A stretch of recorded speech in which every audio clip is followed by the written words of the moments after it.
The bullet that tore through Amanda Granger's left leg when she was 14 years old changed everything about her life, though she would not understand just how much until the summer of 1878, when a quiet cowboy with storm-gray eyes looked at her like she was worth more than all the gold in California. Fort Smith, Arkansas had never been kind to those who were different, and Amanda's pronounced limp marked her as certainly that. She was 20 years old now, 6 years past the accident that had left her hobbling through life with a gait that drew stares and whispers wherever she went. The injury had happened during a raid on her family's homestead outside town, a random act of violence that had claimed her father's life and left her mother a hollow shell of grief. The doctor had done what he could, but the bone had never set quite right, and Amanda had learned to live with the constant ache and the uneven rhythm of her steps.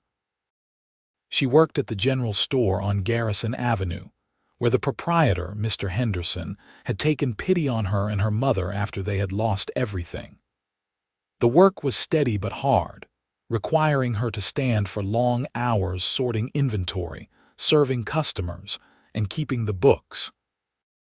Her leg throbbed by the end of each day, a deep, persistent pain that sometimes brought tears to her eyes when she was alone in her small bedroom above the store. The worst part was not the physical discomfort, but the cruel commentary that followed her everywhere. The young men in town found sport in mimicking her walk when she passed, exaggerating the hitch in her step and laughing among themselves. The women were quieter in their judgment, but no less cutting, whispering behind gloved hands about how poor Amanda Granger would never find a husband now, not with that terrible limp and no dowry to speak of. Amanda had learned to keep her eyes down and her heart harder, building walls around herself brick by painful brick.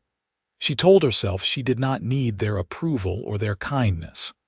She had her mother, though Martha Granger was still lost in her own grief most days, and she had her work. That would have to be enough. It was a Tuesday in late June when Garrett Owens first walked into Henderson's general store. Amanda was behind the counter, tallying the morning receipts, when she heard the door open and felt the warm breeze sweep through the shop. She looked up and saw him standing in the doorway, silhouetted against the bright sunlight streaming in from the street.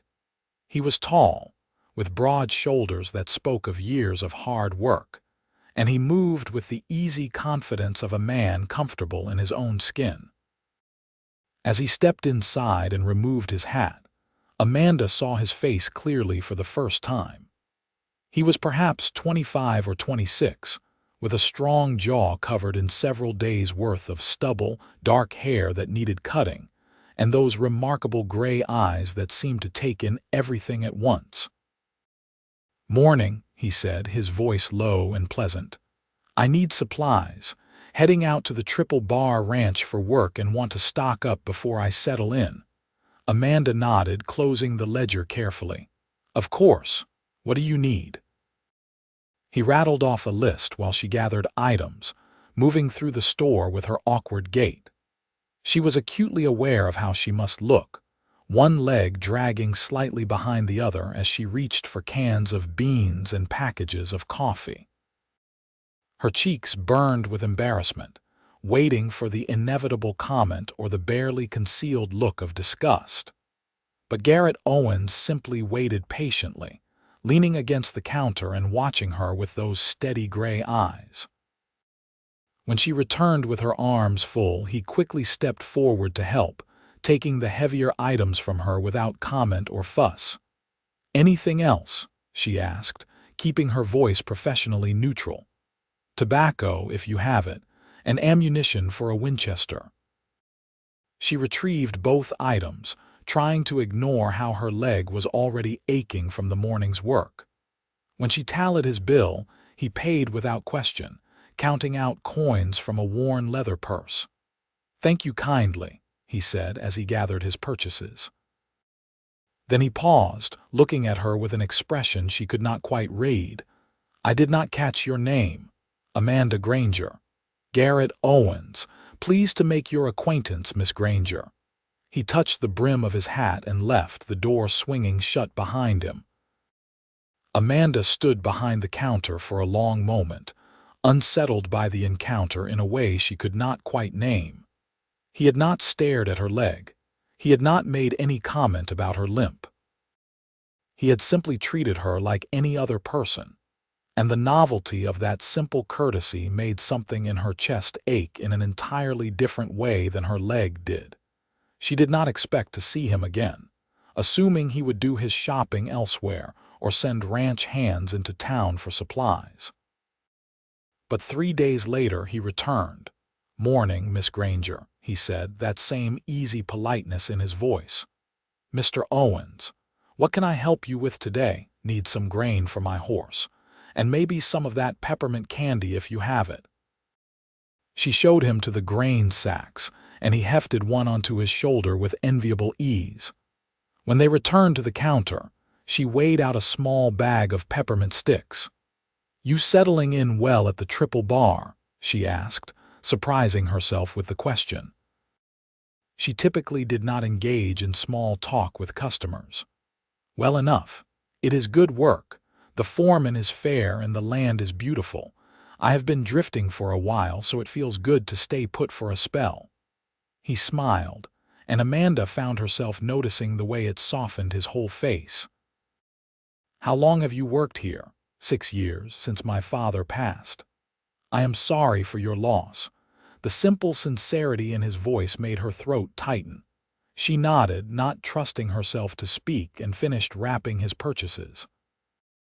Over the following weeks, Garrett became a regular presence at the store. He came in at least twice a week, always polite, always treating Amanda with a courtesy that still surprised her. They began to have longer conversations, small exchanges about the weather, about town gossip, about nothing in particular, and yet somehow meaningful. Amanda found herself looking forward to his visits in a way that both thrilled and terrified her. She began taking extra care with her appearance on the days she thought he might come by, pinning her honey-colored hair more carefully and wearing her better dresses. It was foolish, she told herself.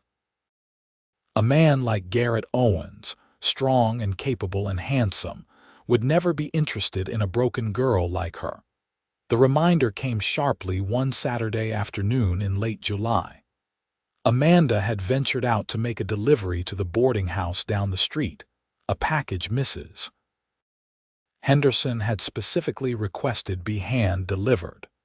The summer heat was oppressive, making her leg ache even more than usual, and she was concentrating hard on not stumbling over the uneven boardwalk.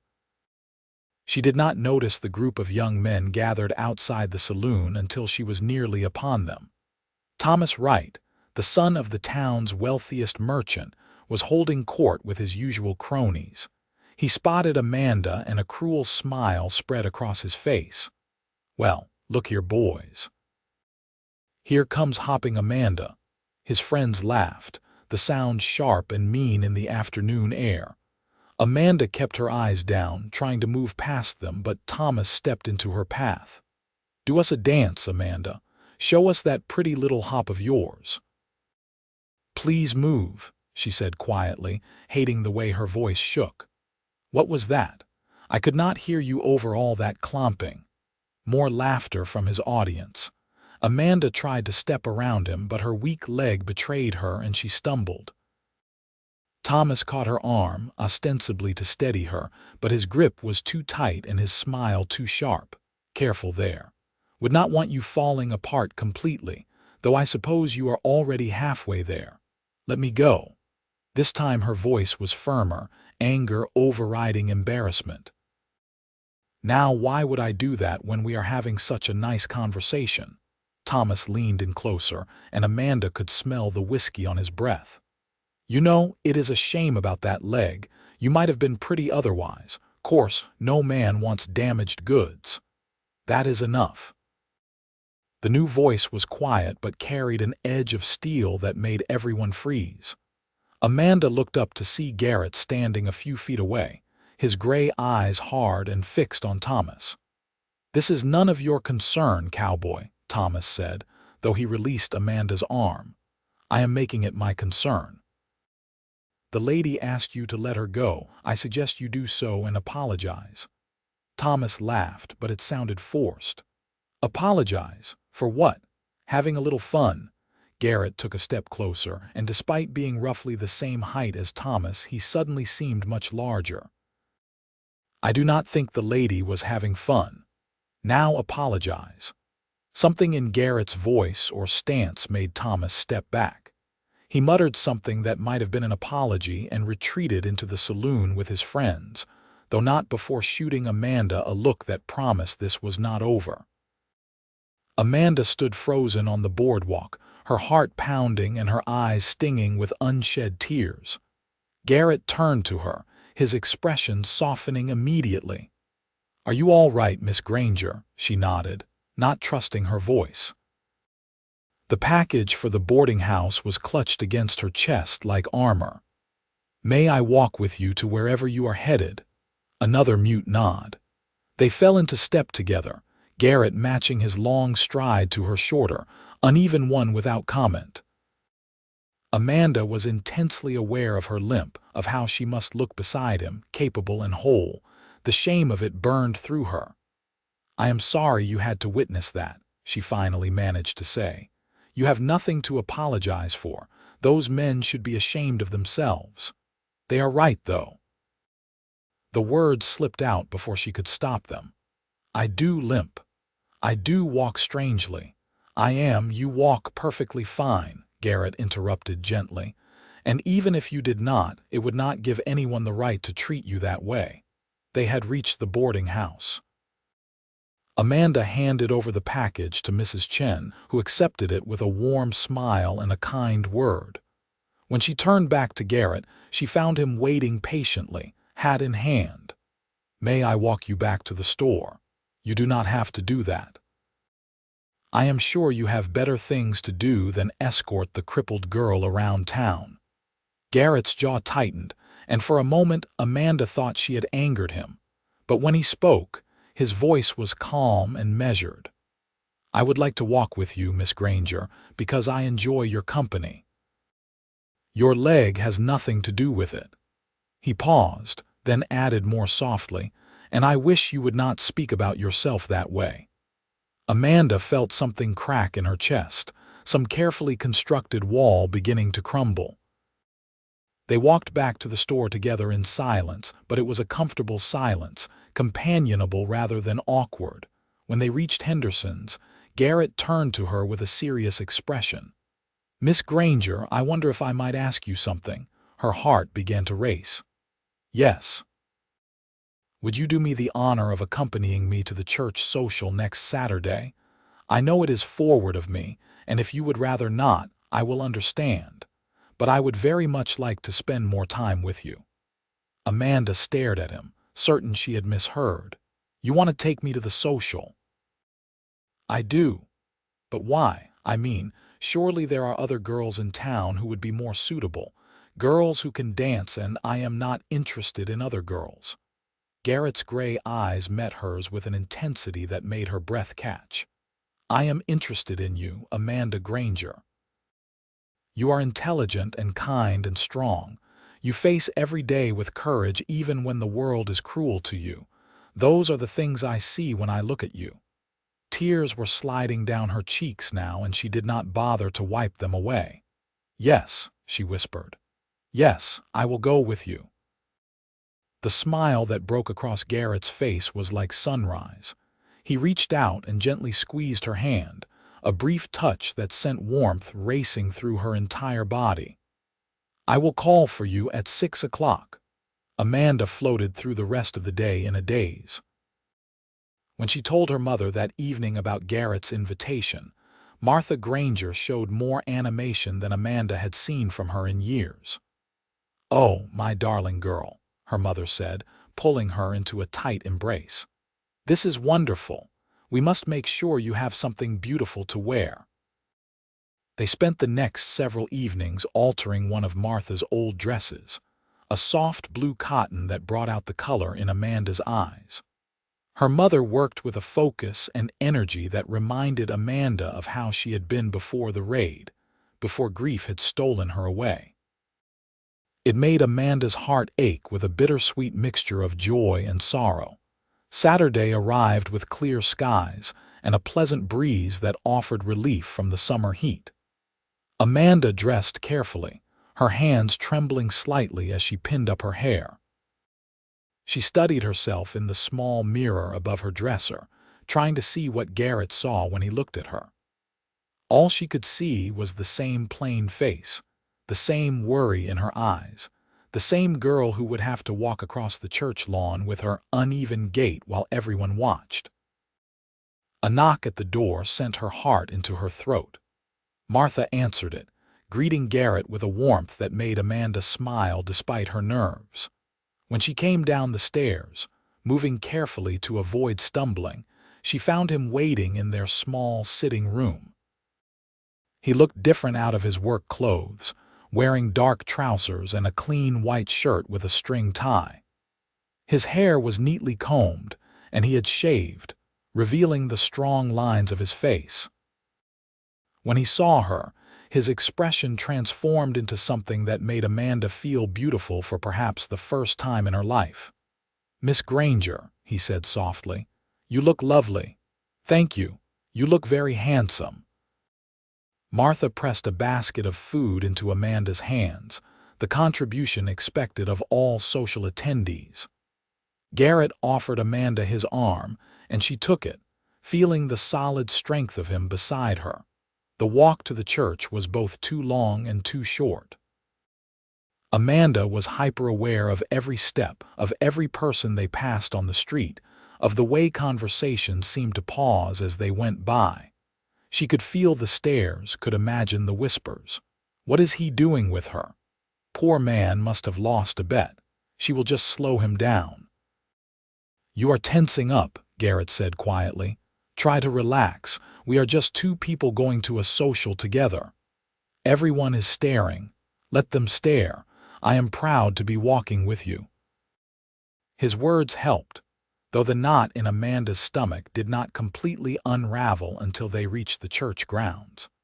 The social was already in full swing, with tables set up under the large oak trees and a small group of musicians tuning their instruments.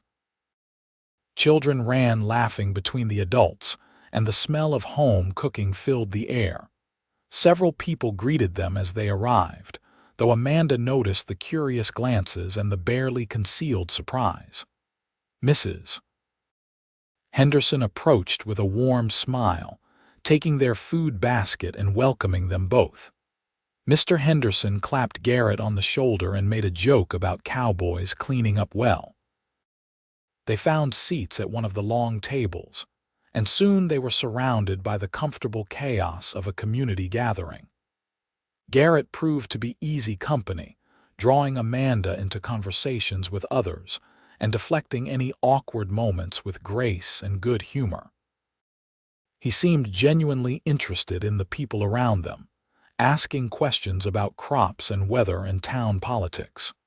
When the music started, and couples began moving to the makeshift dance area, Amanda felt her anxiety spike again. She had not danced since before the accident, and the thought of trying to do so now in front of everyone was terrifying. Garrett seemed to sense her distress. He leaned close and said quietly, "Would you like to take a walk instead? I notice there is a garden behind the church." Relief flooded through her. That would be nice. They excused themselves and made their way around the building to where a small garden had been planted and maintained by the church ladies. It was peaceful here, away from the crowd, with roses blooming along a white picket fence and a bench positioned to catch the evening breeze. They sat together, not quite touching but close enough that Amanda could feel the warmth radiating from Garrett's body. The sun was beginning to set, painting the sky in shades of orange and pink. "I am sorry I cannot dance with you," Amanda said after a moment. I know that is part of why people go to socials. I did not ask you to come here so I could dance. I asked because I wanted to spend time with you." Garrett turned to look at her, his gray eyes serious in the fading light. "Amanda, I need you to understand something. Your leg does not matter to me, not in the way you think it does." "How can it not matter? It is all anyone sees when they look at me." "Then they are fools who are missing what is right in front of them." He reached out and gently took her hand, his rough fingers intertwining with hers. "When I look at you, I see a woman who gets up every morning and faces a world that has been unnecessarily cruel to her. I see someone who works hard and takes care of her mother and still manages to smile. I see courage and grace and beauty. Those are the things that matter." Amanda felt tears welling up again. "I do not understand why you are being so kind to me. Men like you do not notice girls like me." "Girls like you," Garrett repeated softly. "You mean intelligent, strong, beautiful girls. You are right. I have not noticed many of those, but I noticed you the first day I walked into that store. You looked at me like I was just another customer, not someone to be impressed or won over. You were focused on your work, doing your job with competence and care. And yes, I noticed you limped. But that told me you had survived something, that you were tougher than you looked." He paused, his thumb brushing over her knuckles in a gesture that sent shivers up her arm. "I have been drifting for 5 years, Amanda. I have been to California and back, worked ranches from Texas to Montana. I have met countless people and seen more of this country than most folks ever will. And in all that time, I have not met anyone who made me want to stop drifting. Not until I walked into Henderson's general store and saw you." "Garrett," Amanda whispered, his name a prayer on her lips. "I am not a fancy man. I do not have much beyond my horse and my saddle and the wages I earn. But I am steady and I am honest and I would never hurt you. And if you would let me, I would like to court you properly. I would like to see where this might go." Amanda's heart was pounding so hard she was sure he could hear it. Everything she had been taught, every cruel word and pitying look, told her this could not be real. Men like Garrett Owens did not fall for broken girls like her. But the look in his eyes was so sincere, so full of hope and something that looked dangerously like affection, that she found herself believing him. "I would like that," she said, her voice trembling with emotion. "I would like that very much." The smile that spread across Garrett's face was brilliant. He raised her hand to his lips and pressed a gentle kiss to her knuckles, a gesture so sweet and old-fashioned that it made her heart ache. They sat in the garden until the stars began to emerge, talking about everything and nothing. Garrett told her about his childhood on a small farm in Missouri, about how he had lost his parents to illness and had taken to the road seeking something he could not quite name. Amanda shared memories of her father, stories she had not told anyone in years because it hurt too much to remember. When they finally returned to the social, the evening was winding down. They helped with cleanup, working side by side in comfortable silence, and then Garrett walked her home through streets lit by oil lamps and moonlight. At her door, he took both her hands in his and looked down at her with an expression that made her breath catch. "Thank you for a wonderful evening, Amanda. Thank you for asking me. May I call on you tomorrow, after church, perhaps? I would like that." He squeezed her hands gently and then stepped back, settling his hat on his head. "Good night, Miss Granger. Sweet dreams." Amanda watched him walk away, his figure eventually disappearing into the darkness. She stood there for a long moment, her hands pressed to her chest where her heart was still racing, and let herself believe that maybe, just maybe, good things could happen to broken girls too. The courtship that followed was unlike anything Amanda had imagined love could be. Garrett was attentive, but not smothering, respectful of propriety while making it clear that his interest was genuine and deep. He called on her several times a week, and they would sit on the porch behind the store and talk, until Martha had to remind them of the late hour. He continued to come into the store regularly, and Amanda found herself looking forward to those visits with an eagerness that both thrilled and terrified her. Sometimes he would arrive near closing time and help her with the heavier tasks, lifting crates and rearranging stock without being asked. Mr. Henderson noticed and approved, giving Amanda knowing looks that made her blush. The town noticed too, of course. The gossip mill churned endlessly about the handsome cowboy courting poor Amanda Granger. Some people were kind, expressing happiness that Amanda had found someone. Others were less generous, speculating about what Garrett really wanted or how long it would be before he realized his mistake.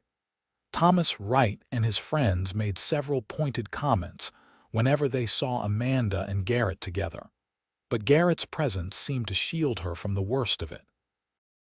He had a way of looking at people that made even Thomas think twice about pushing too far. One Sunday in early August, Garrett invited Amanda to ride out to see the Triple Bar Ranch. He borrowed a gentle mare from the foreman and helped Amanda mount, his hand steady on her waist. She had not ridden since the accident, afraid that her weak leg would not be able to handle it, but Garrett assured her that the horse was calm and he would stay right beside her. They rode out slowly, Garrett keeping his promise to stay close. The countryside around Fort Smith was beautiful in the summer, rolling hills covered in prairie grass and wildflowers. The sky seemed impossibly big, stretching endlessly in all directions. When they reached the Triple Bar, Garrett showed her around with obvious pride. It was a well-run operation, with sturdy corrals and outbuildings and a large ranch house that spoke of prosperity. The other ranch hands greeted them with friendly waves, and Amanda was struck by how well-liked Garrett seemed to be. They had a picnic lunch beside a small creek that ran through the property, sitting on a blanket in the shade of a cottonwood tree. The water burbled pleasantly over stones and birds sang in the branches above them. "It is beautiful here," Amanda said, biting into a sandwich Martha had packed. "It is. I think this might be the place I have been looking for all these years, the place to finally put down roots." Garrett was lying on his side, propped up on one elbow, watching her with an expression that made her pulse quicken. "But a place is not enough. I have learned that in my traveling. You need people too. You need someone to share it with. Is that what you want, to settle down? With the right person, yes. I am tired of drifting, Amanda. I am ready for something real and lasting." He reached out and tucked a strand of hair behind her ear, his fingers lingering on her cheek. "I am falling in love with you. I think I have been since that first day in the store. I wanted you to know that. I know it has only been a few weeks, but I have never been more certain of anything in my life." Amanda felt tears spring to her eyes for what seemed like the 100th time since meeting this man. "I am falling in love with you too, and it terrifies me because I keep waiting for something to go wrong. For you to realize that you could do so much better than a girl who can barely walk straight." Garrett sat up, his expression fierce. "Listen to me and hear me clearly. You walk perfectly fine. And even if you did not, even if you could not walk at all, it would not change how I feel about you. You are perfect exactly as you are, Amanda, every part of you." He cupped her face in his hands, his thumbs brushing away her tears. "I know the world has been cruel to you. I know people have made you feel less than because of something that was not your fault and does not define you.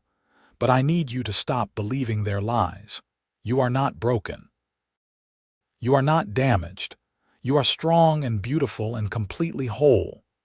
"Garrett," she whispered, and then his lips were on hers, gentle and sweet and full of promise. It was Amanda's first real kiss, and it was everything she had dreamed it could be. When they finally broke apart, both breathing hard, Garrett rested his forehead against hers. I love you, Amanda Granger. I love you too, Garrett Owens. They spent the rest of the afternoon by the creek, talking and laughing and stealing kisses when the mood struck them. For the first time in 6 years, Amanda felt completely happy. The weight of shame and self-doubt lifted from her shoulders. The ride back to town was peaceful, the setting sun painting everything in golden light. When they reached the store, Garrett helped Amanda dismount, his hands lingering on her waist. "I will see you tomorrow," he asked. "You better," she replied with a smile that felt new on her face, unguarded and genuine. She watched him ride away and then went inside to find her mother waiting with eager questions. They stayed up late talking, and Martha squeezed her daughter's hands with a joy that made her look years younger. "Your father would be so happy," Martha said softly. "He always wanted you to find someone who would cherish you the way you deserve." The happiness of that day carried Amanda through the following weeks. Summer deepened into its hottest days, and the town slowed down in the afternoon heat. But Amanda barely noticed the discomfort.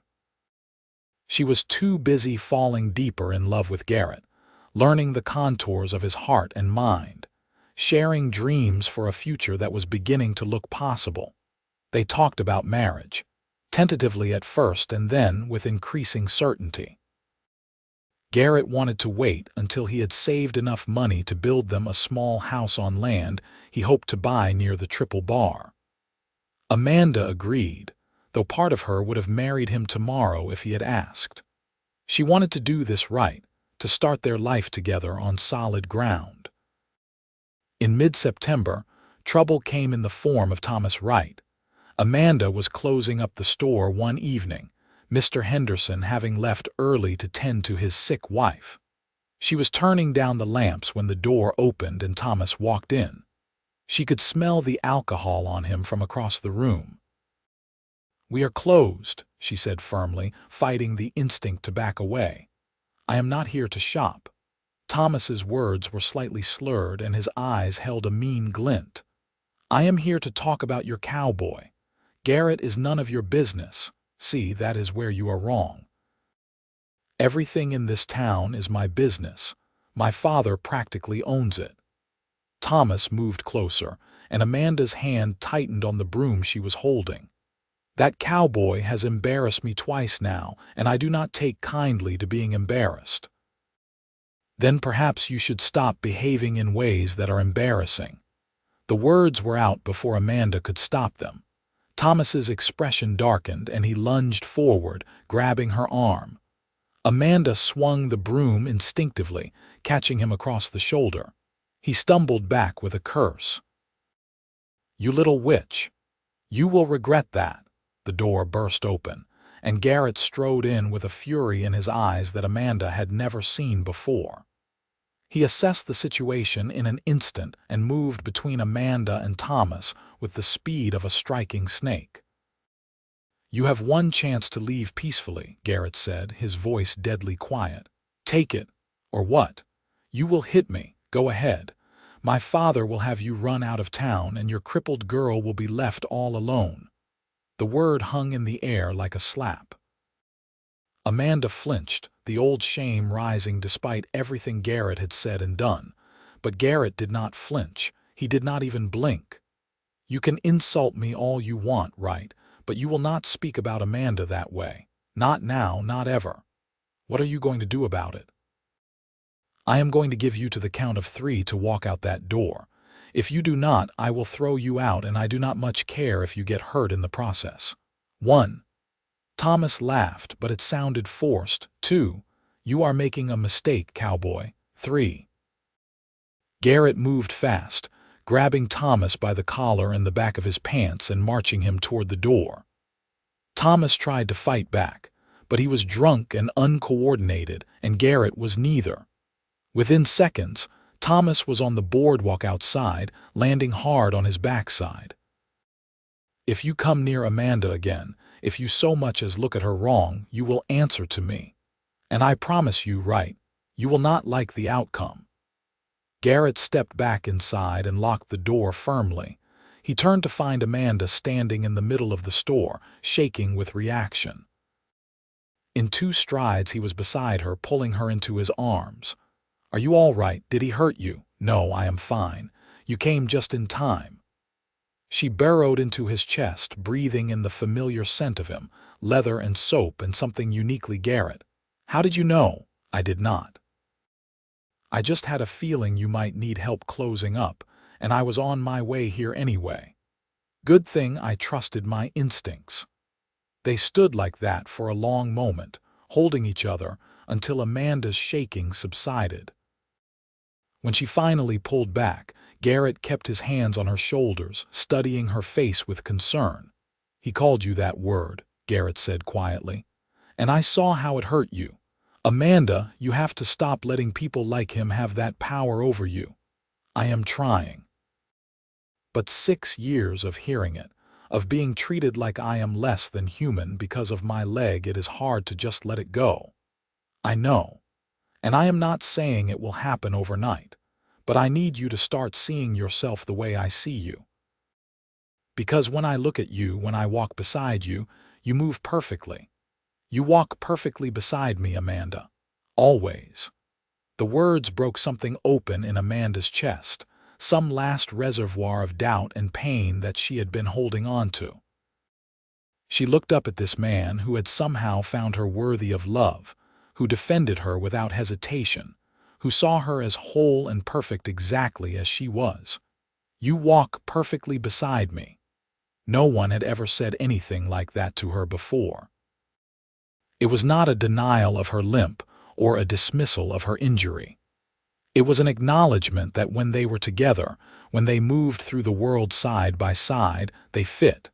She was not slowing him down or holding him back. They were simply walking together, 2 people in step with each other. "Say that again," she whispered. Garrett smiled, that beautiful smile that transformed his whole face. He took her hands in his and held them tight. "You walk perfectly beside me, Amanda Granger, every single step, and I want to walk beside you for the rest of my life." "Is that a proposal?" "Not yet. When I propose properly, I will have a ring and I will be on one knee. But consider it a preview of things to come." Amanda laughed through her tears and kissed him, pouring everything she felt into that kiss. When they broke apart, Garrett helped her finish closing up the store, and then he walked her upstairs to her rooms, making sure she was safely inside before he left. The next morning, Thomas's father came to the store. Jonathan Wright was a hard man who had built his fortune through shrewd business and a willingness to do whatever it took to get ahead. He looked at Amanda with cold eyes and got straight to the point. "My son tells me there was an incident here last night. He claims your man assaulted him." Mr. Henderson, who had arrived just as Wright did, stepped forward. "From what I understand, your son was drunk and harassing Miss Granger. Mr. Owens simply removed him from the premises." "That is not how Thomas tells it." "Then Thomas is lying," Amanda said quietly. She was tired of being afraid, tired of letting men like the Wrights intimidate her. "He came in after we were closed, he was intoxicated, and he grabbed me. Garrett defended me. That is the truth." Jonathan Wright's expression did not change. "Be that as it may, I do not appreciate your cowboy putting his hands on my son. I have influence in this town, Miss Granger. It would be a shame if Mr. Henderson here suddenly found it difficult to keep his business running." The threat was clear. Amanda felt anger surge through her, hot and righteous. But before she could respond, Mr. Henderson spoke up. "Are you threatening me, Wright? Because I have been in this town longer than you have, and I have friends of my own. You try to put me out of business, and we will see who really has influence around here." The 2 men stared at each other for a long moment. Finally, Jonathan Wright turned and walked out without another word. Amanda released a breath she had not realized she was holding.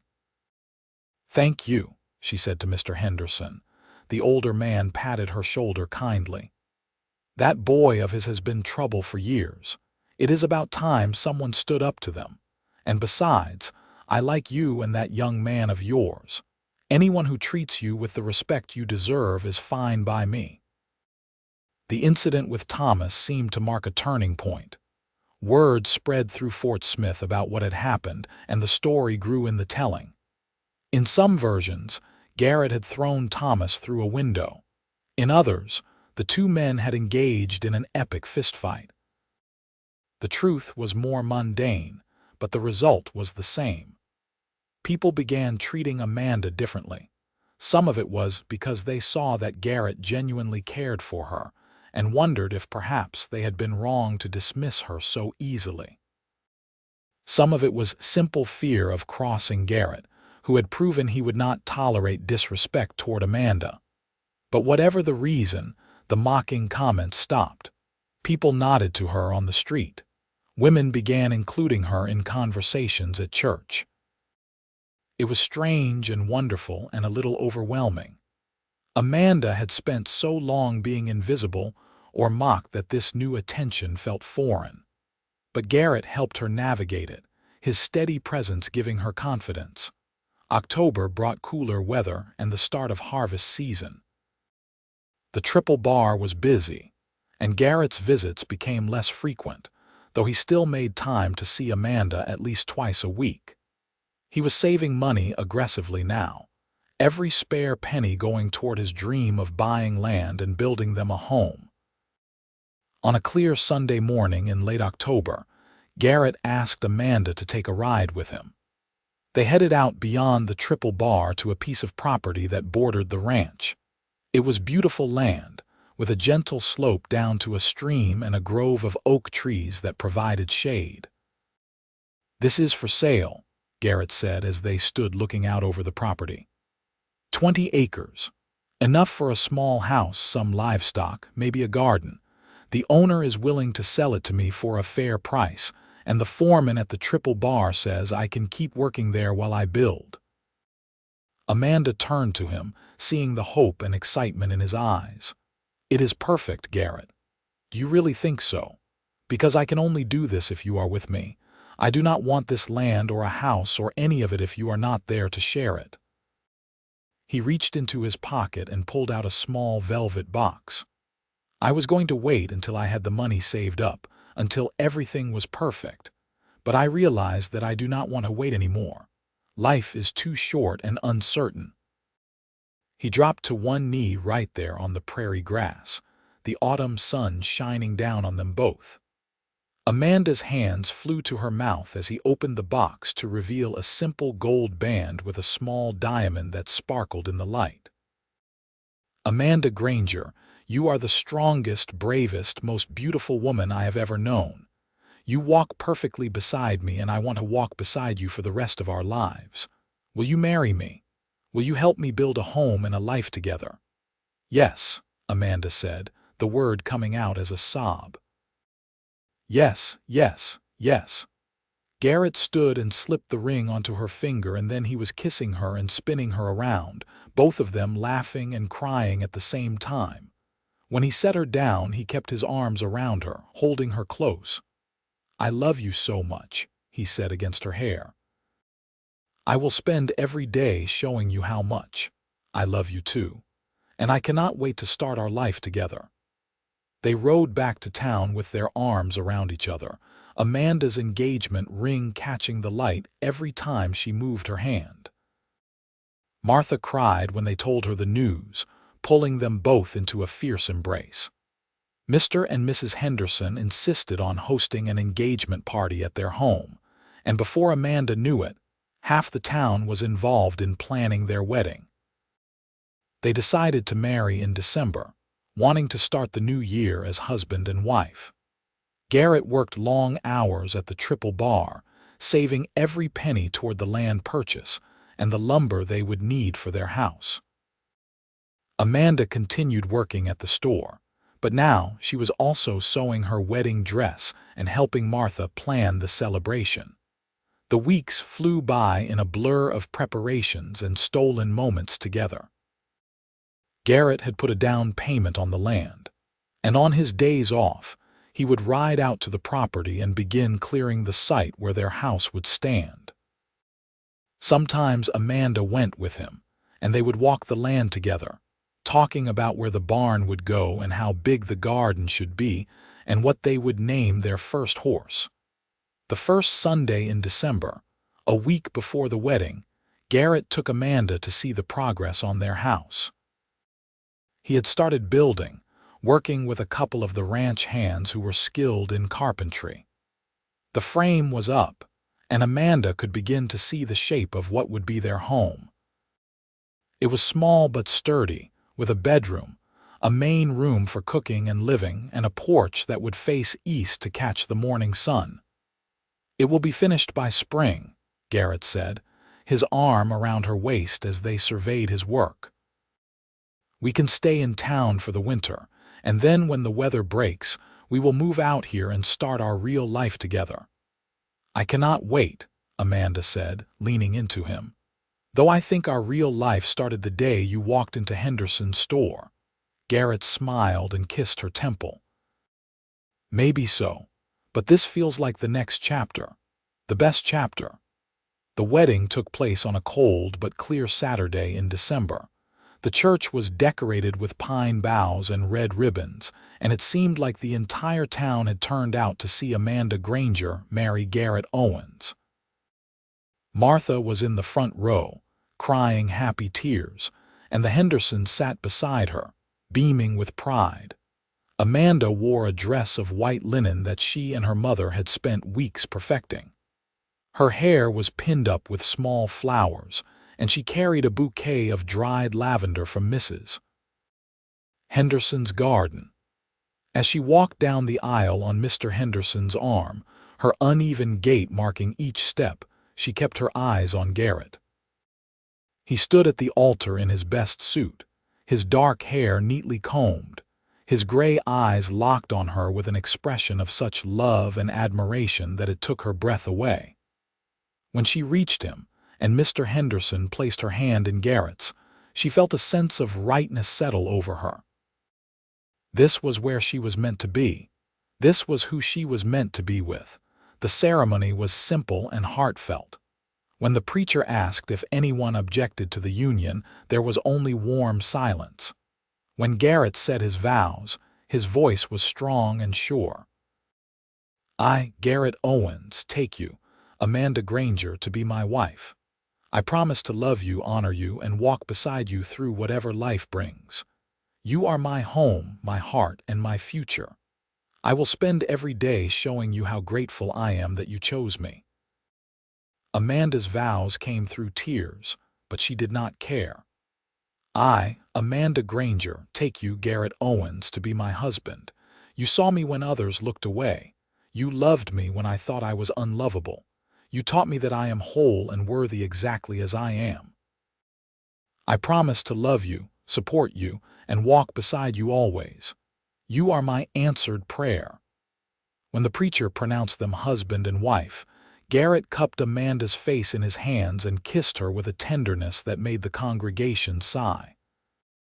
The church erupted in applause as they turned and walked back down the aisle together, man and wife, their steps perfectly matched. The reception was held at the hotel, and the celebration lasted long into the night.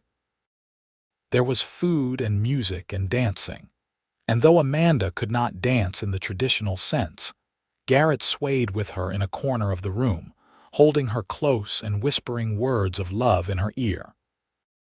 When Thomas Wright and his father arrived late to the reception, there was a moment of tension.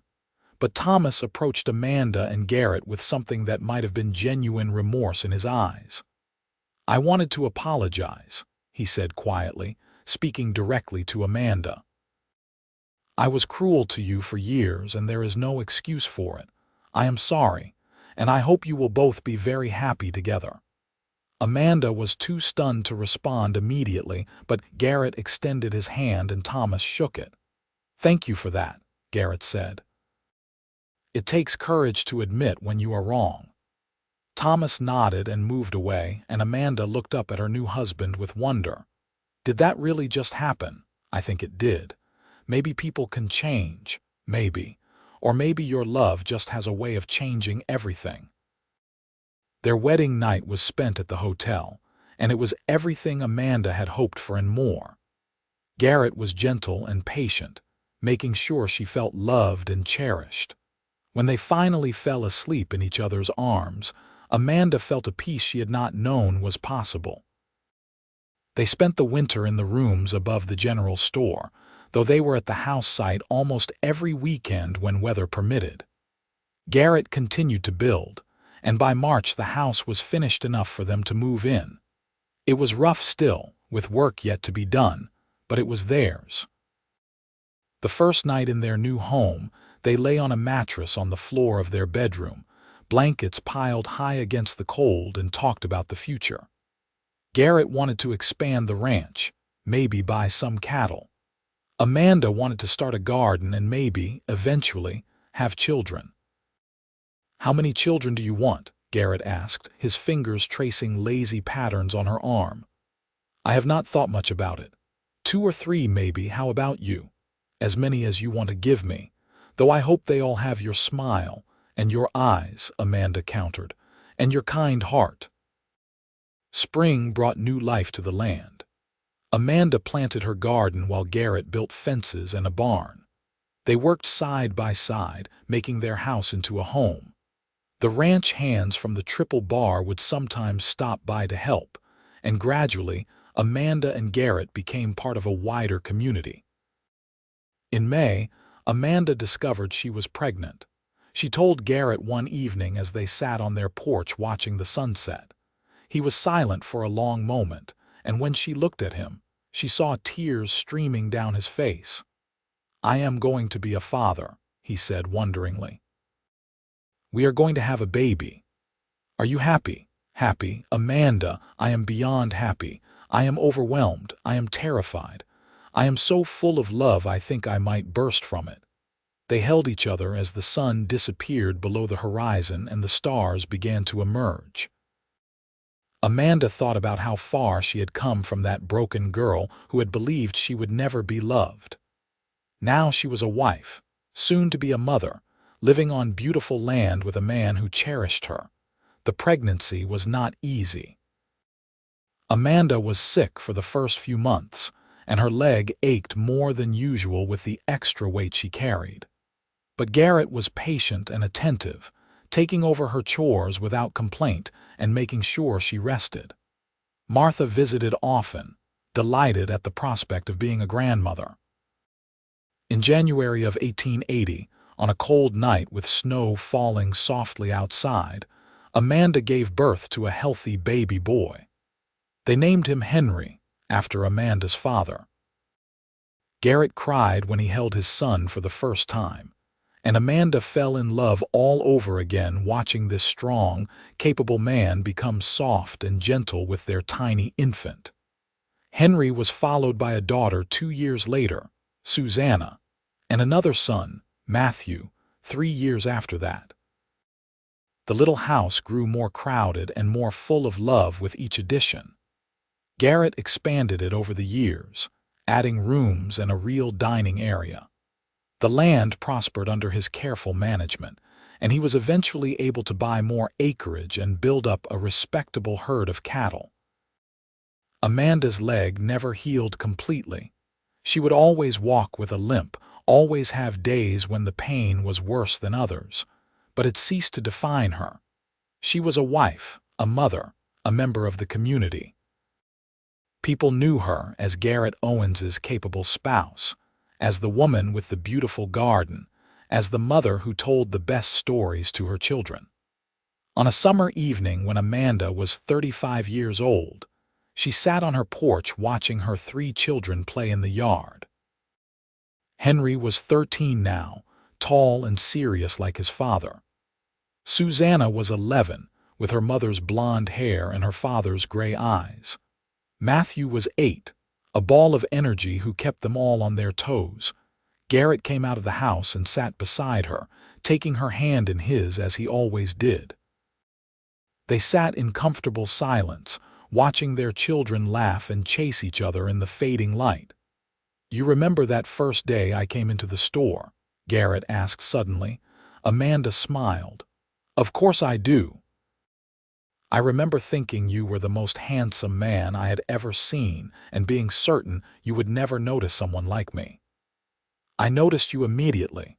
You were trying so hard to be invisible, to just do your job and not draw attention.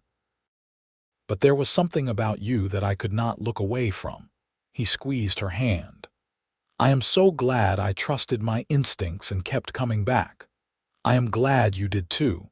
You changed everything for me, Garrett.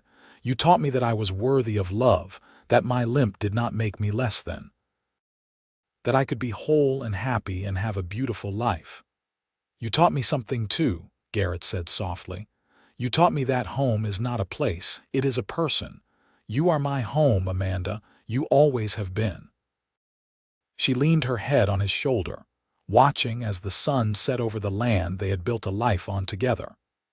15 years had passed since that day in Henderson's general store. 15 years since a quiet cowboy had looked at a limping girl and seen someone worth loving. The scars on her leg would never fade, and she would never walk without a hitch in her step. But Garrett had been right all those years ago. When they walked together, when they moved through life side by side, she did walk perfectly. They fit together, complemented each other, made each other whole. "Mama, Papa, come watch," Matthew called out, waving them over to see some treasure he had found in the yard. Garrett stood and offered Amanda his hand, pulling her to her feet. They walked across the yard together, their steps matched, their hands intertwined, their hearts beating as one. Behind them, the house they had built stood solid and warm, filled with memories and love. Before them, their children waited with bright eyes and excited voices. This was the life Amanda had never dared to dream of, the happiness she had thought was reserved for other people. But it was hers, won through courage and faith and the love of a good man who had seen her worth when no one else did. As the stars began to emerge in the darkening sky, as her children's laughter rang out across the prairie, as Garrett's hand held hers with the same gentle strength it had from the beginning, Amanda Owens knew with absolute certainty that she was exactly where she was meant to be, living exactly the life she was meant to live, loved exactly the way she deserved to be loved. Years continued to pass with the steady rhythm of seasons changing and children growing. The little ranch prospered through good years and survived through hard ones. Amanda's garden became famous throughout the county, and she began selling her produce and preserves at the Fort Smith market. Garrett's reputation as a fair and skilled rancher grew, and he was often called upon to help neighbors with difficult stock or to advise on land management. Henry grew into a young man who resembled his father more each day, though he had his mother's thoughtful nature. He took to ranching naturally and began taking on more responsibilities around the property. Susanna showed an early talent for drawing and would spend hours sketching the landscape and the animals. Matthew remained their wild child, always exploring and finding adventures. On Henry's 18th birthday, Garrett took his son aside for a private conversation. Amanda watched from the kitchen window as father and son walked toward the barn together, their strides matching perfectly. When they returned an hour later, Henry's eyes were bright with tears, and he hugged his mother tightly. "Papa told me about how you met," he said. "About how people treated you because of your leg, and how he fell in love with you anyway. He said the measure of a man is how he treats those the world considers less than. He said you taught him that everyone has worth and deserves respect and love." Amanda felt her own tears rising. "Your father taught me those same lessons. We taught each other." "I want to be like him," Henry said earnestly. "I want to be the kind of man who sees people the way he saw you." "You already are," Amanda assured him. "I see it in you every day." That summer, a new family moved onto the property adjacent to theirs. The Callahan family had come from back east, and they struggled with the realities of ranch life. Garrett and Amanda made a point of welcoming them, offering help and advice freely. The Callahans had a daughter, Elizabeth, who was close to Henry's age. She was shy and uncertain in this new environment, and Henry took it upon himself to help her adjust. Amanda watched the friendship develop between her son and Elizabeth Callahan with knowing eyes. She saw how Henry went out of his way to make Elizabeth comfortable, how he patiently taught her to ride and showed her the best fishing spots in the creek. She saw how Elizabeth began to smile more, to relax and laugh, and she remembered a younger version of herself being seen and valued for the first time. When Henry asked permission to court Elizabeth, Garrett and Amanda gave it gladly. The young couple reminded them of themselves in those early days, and it was sweet to watch their son experience the same wonder and joy they had found together. Susanna, at 15, announced that she wanted to go to a proper art school. It was an unusual ambition for a ranch girl, but Amanda and Garrett supported it without hesitation. They began saving money for her education, determined that their daughter would have every opportunity to pursue her dreams. Matthew, now 12, was still finding his way. He loved the ranch, but also showed an interest in medicine after helping nurse a wounded calf back to health. Amanda encouraged all of his interests, wanting him to explore and discover his own path. One evening in the autumn of 1890, Amanda stood in her kitchen preparing dinner. Through the window, she could see Garrett working with Henry and Matthew in the corral. Her hands moved through familiar motions, chopping vegetables from her garden, stirring a pot of stew. Her leg ached as it always did at the end of a long day, but it was a distant thing now, just part of the background of her life. She heard footsteps on the porch and turned to see Garrett coming in, dusty and tired but smiling. He went straight to the sink to wash up, and she brought him a cup of coffee the way he liked it. "Thank you, love," he said, accepting the cup and stealing a kiss. "Dinner smells wonderful. It will be ready soon. How are the boys doing? Henry is a natural." "I was thinking it might be time to discuss making him a full partner in the ranch. And Matthew did well today too, though I think his heart is not entirely in ranching." "I know. He was reading a medical book last night that he borrowed from Doc Patterson." Garrett nodded thoughtfully. "We will support whatever he wants to do, same as Susanna with her art." Amanda set down her wooden spoon and turned to face her husband fully. "Do you ever regret it, settling down here with me? Sometimes I wonder if you miss the freedom of drifting, of being able to go wherever you wanted." Garrett looked at her with surprise. "Regret? Amanda, marrying you was the best decision I ever made. This life we have built together, our children, this home, it is everything I was searching for during all those years of wandering. I was not free back then. I was lost. You gave me purpose and meaning and a reason to put down roots." He set down his coffee and crossed to her, taking her hands in his work-roughened ones. "I love you more today than I did the day we married, and I will love you more tomorrow than I do today. That is how it works with us. Every day I fall a little more in love with you." Amanda blinked back tears, still after all these years moved by his words. "I love you too, so much that sometimes it frightens me how happy you have made me. Then we are even because you frighten me with happiness every single day." They kissed, long and sweet, interrupted only by Matthew bursting through the door with a complaint about Henry bossing him around. They broke apart laughing, and the moment of quiet intimacy gave way to the cheerful chaos of family dinner. That night, after the children were in bed and the house was quiet, Amanda and Garrett sat together on their porch as they had done countless times before. The stars were brilliant overhead, and the night air was cool and pleasant. "I was thinking," Garrett said slowly, "about what Henry said on his birthday, about wanting to be the kind of man who sees people's worth. I have been thinking that maybe we should do more. What do you mean? There are people in town, people like you were, who get overlooked or dismissed because of circumstances beyond their control. What if we made it a point to reach out to them, to offer opportunities or just simple kindness? Amanda considered this. That is a beautiful idea. What did you have in mind? I am not sure exactly.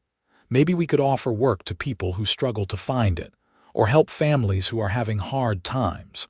We are in a position to do some good, and I think we should. Over the next several years, Garrett and Amanda became known for their quiet generosity. They hired ranch hands who were considered too old or inexperienced by other ranchers. They helped widows with repairs on their homes. They paid for a young man with a clubfoot to attend school in Little Rock, seeing in him perhaps an echo of Amanda's own struggles. Their children grew and changed. Henry married Elizabeth Callahan in the spring of 1893, and Garrett helped them build a small house on the eastern section of the property. Having his son so close was a joy, and when Elizabeth announced she was expecting a baby later that year, Amanda was overjoyed at the prospect of becoming a grandmother. Susanna left for art school in St. Louis, and though Amanda missed her daughter terribly, she was proud beyond measure. Susanna's letters home were full of excitement about her studies and the new world opening up to her. Matthew, after much thought and discussion, decided to pursue medicine. He began apprenticing with Doc Patterson in Fort Smith, riding into town 3 days a week for his studies. He showed a natural aptitude for healing, and the old doctor was pleased with his dedication. In November of 1893, Henry and Elizabeth's baby was born. Amanda was there for the birth, holding her daughter-in-law's hand and offering words of encouragement. When she finally held her first grandchild, a baby boy they named James, she felt a completion of some great circle. This child was her father's great-grandson, carrying on a line that had nearly been broken by violence and grief all those years ago. Garrett was completely besotted with his grandson. He would hold little James for hours, walking the porch and singing old songs his own father had taught him. Amanda would watch them together and feel her heart swell with so much love she thought it might burst. One day in the summer of 1895, Amanda was in her garden when a buggy pulled up to the house. She straightened, shading her eyes against the sun, and was surprised to see Thomas Wright climbing down. She had not spoken to him in years, not since his apology at her wedding reception. "Mrs. Owens," he said formally, removing his hat. "I hope I am not intruding." "Not at all. What can I do for you, Mr. Wright?" Thomas looked uncomfortable, shifting his weight from foot to foot. "I wanted to speak with you and your husband if he is available." Garrett was working in the barn, and Amanda called him over. He greeted Thomas cautiously, and the three of them sat on the porch with glasses of cool water. "I will get straight to the point," Thomas said. "My father passed away last month. In settling his affairs, I have been doing a lot of thinking about the kind of man he was and the kind of man I want to be." He paused, looking down at his hands. "I was cruel to you, Mrs. Owens, for many years. My apology at your wedding was sincere, but I have come to realize it was not enough. I want to do something to make amends if you will let me." Amanda and Garrett exchanged glances. "What did you have in mind?" Garrett asked. "I inherited my father's business holdings, and I have decided to use some of that wealth to establish a fund. It would provide assistance to people in Fort Smith who need help, medical care, education, business loans, whatever might give them a chance at a better life. I want to call it the Henry Granger Fund after your father, if you will permit it." Amanda felt tears spring to her eyes. "Thomas, that is incredibly generous, but why my father's name?" Because he was a good man who died senselessly and his daughter suffered because of it. I contributed to that suffering with my cruelty. I cannot change the past, but maybe I can honor his memory by helping others. It seems fitting." Garrett reached over and squeezed Amanda's hand. She nodded, unable to speak past the lump in her throat. "We would be honored," Garrett said for both of them. "Thank you, Thomas. This means more than you know." Thomas stood to leave, but Amanda stopped him. "You have changed," she said simply. "Your father would be proud." "I hope so. And Mrs. Owens, I am sorry it took me so long to see what your husband saw immediately. You are a remarkable woman." After Thomas left, Amanda and Garrett sat in silence for a long time. Finally, Amanda said, "I never thought I would see the day when Thomas Wright apologized to me, and to want to honor my father's memory. It feels like something coming full circle." "People can change," Garrett said. "You changed me from a drifter into a husband and father. If our love can do that, I suppose it can inspire others to be better too." The years continued their march forward. Susanna graduated from art school and returned to Fort Smith, where she set up a small studio and began teaching art to children. Matthew completed his medical training and opened a practice in town, quickly earning a reputation for his skill and compassion. He married a schoolteacher named Catherine, and they settled happily into life together. Henry and Elizabeth had 3 more children, filling their home with noise and laughter. James was joined by twin daughters, Rose and Ruth, and then a final son, Daniel. Amanda's garden expanded to keep up with feeding her growing family, and Sunday dinners at the ranch became loud, joyous affairs with children running everywhere. In 1900, as the new century dawned, Amanda and Garrett celebrated their 20th wedding anniversary. Their children threw them a party, inviting friends and neighbors from across the county. Amanda wore a new dress that Susanna had helped her make, and Garrett wore the suit he had gotten married in, remarkably still fitting after all these years. As they danced together in their barn, which had been decorated with lanterns and flowers, Garrett pulled her close and whispered in her ear, "20 years, and you still take my breath away." "We have had a good life together," Amanda said, blinking back happy tears. "Better than I ever dreamed possible." "The best is yet to come," Garrett promised. "We have grandchildren to spoil and new adventures ahead. I am not done loving you yet, Amanda Owens, not by a long shot."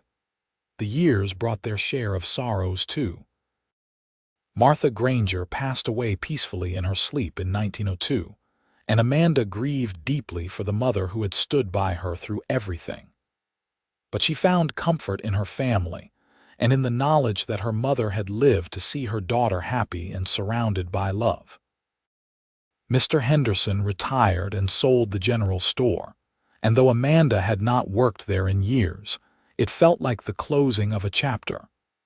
She attended his retirement party and thanked him for giving a desperate girl a chance all those years ago. "You more than earned your keep," Mr. Henderson told her. "And look at you now. A respected member of the community, a loving mother and grandmother. I always knew you had it in you." Doc Patterson passed away in 1905, leaving his practice entirely to Matthew. The younger doctor honored his mentor by naming his first son Thomas Patterson, and by continuing the tradition of treating patients regardless of their ability to pay through it all. Amanda and Garrett remained each other's constant. They still walked together every evening after dinner, still sat on their porch watching the stars, still reached for each other in the night. The passion of their early years had mellowed into something deeper and richer, a love that had been tested by time and circumstance and had only grown stronger. On a warm spring day in 1910, Amanda was working in her garden when she felt a sharp pain in her leg. She sat down quickly, thinking it was just the usual ache, but the pain intensified. She called out for Garrett, and he was there in moments, scooping her up and carrying her into the house. Matthew was summoned, and after examining his mother, he diagnosed a blood clot related to her old injury. For several days, Amanda was confined to bed, and the whole family rallied around her. Garrett barely left her side, holding her hand and reading to her for hours. "I am not ready to lose you," he said one night when she was half asleep. "I know we have had more years than some people get, but it is not enough. It will never be enough." Amanda squeezed his hand weakly. "I am not going anywhere yet. We still have more grandchildren to watch grow up. I still have more time with you." She recovered slowly but surely, though Matthew warned that her leg would likely give her more trouble going forward. She needed to use a cane now when walking any distance, and there were days when the pain kept her in bed. But she adapted as she always had, finding ways to continue the work she loved and spending time with the people who mattered most. In 1915, as war raged in Europe and the world seemed to be changing faster than ever, Amanda and Garrett celebrated their 35th wedding anniversary. They were in their late 50s now, their hair graying and their bodies showing the wear of hard work and long years. But when Garrett looked at Amanda, he still saw the young woman who had stolen his heart in a general store in Fort Smith. They stood together on the porch of the house they had built together, watching the sun set over land they had tamed and nurtured. Their children were all settled and happy. Their grandchildren were growing strong and bright. The life they had created together had rippled outward, touching countless others through their kindness and generosity. "You remember what you said to me that day after Thomas attacked me in the store?" Amanda asked suddenly. "About how I walked perfectly beside you." "Of course I remember." "I meant every word then, and I mean it now. I have been thinking about that a lot lately, about what it means to walk beside someone. It is not just about physical steps, is it? It is about moving through life together, supporting each other, being partners in every sense." Garrett nodded, understanding. "We have walked together through joy and sorrow, through good times and hard ones, through raising children and building this ranch and becoming who we are today. And every step of the way, you have been perfect beside me." "As you have been beside me," Amanda said softly. "I could not have done any of this without you, Garrett. You gave me the courage to believe in myself, to believe I was worthy of love and happiness. You always were worthy. I just helped you see it." They stood in comfortable silence, hands clasped, watching as the stars began to emerge in the darkening sky. In the distance, they could hear the voices of their grandchildren playing, and closer by, the sounds of Henry and Elizabeth preparing dinner in their own home. "This is what happiness is," Amanda said. "This moment right here. Everything we have built together, I would not change a single thing. Not even the pain, not even the limp." Amanda considered this carefully. "No, not even that, because it led me to you. It taught me compassion and strength. It made me who I am, and I like who I am now. I like the life we have created together." Garrett raised her hand to his lips and kissed it gently, the same gesture he had made so many times over the years. "I love you, Amanda Owens, today, tomorrow, and always. And I love you, Garrett Owens. My partner, my friend, my heart." As night fell over the Arkansas prairie, as their family settled in for another evening together, as the wind whispered through the grass and the stars wheeled overhead, Amanda and Garrett remained on their porch.